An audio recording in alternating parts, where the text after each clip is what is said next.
Hi everyone, so in today's video I am going to be talking about the top 5 financial modeling courses in Dubai. So the first institute in my list is IIM Skills. Now this is a very good and very reputed institute to learn financial modeling from.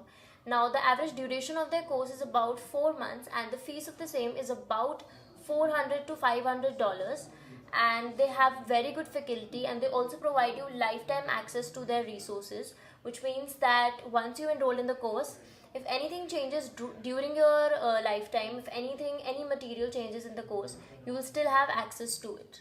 The second institute in my list is IMS Pro. Now this is also a very good and very reputed institute to learn financial modeling from, and the fees of the same is about $350 to $600, and the average duration of their course is about 3 to 4 months.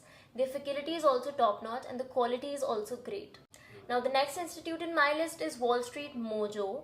Their financial modeling course is about 3 months long with the average fees of about $600, and I know it's a little bit on the expensive side, but their quality matches their fees and I think you should definitely go for this course. Now the next institute in my list is CFI. Now this is a self-study financial modeling course. There is no live and interactive class in this, and they have a paid course of about $500 which you can finish in about 6 months, and the only downside of this course is since it's self-study, it won't provide you with doubt solving sessions and you won't be able to solve your doubts in real time. Now the last but not the least institute in my list is Edu Pristine.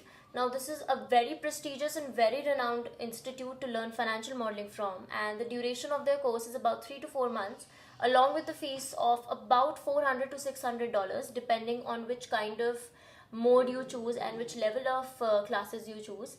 And it's a very good institute, and I would advise everybody to take the demo sessions of 1 to 2 hours of every institute and then learn for yourself, then decide for yourself which institute you want to enroll yourself in depending on what trainer suits you, the teaching level, what kind of teaching method is good for you, and you should choose accordingly. And that's it for today's video. I will see you in the next video with more such informative content. Till then, don't forget to like, share, comment and subscribe, and I will see you in the next video. Till then, bye bye.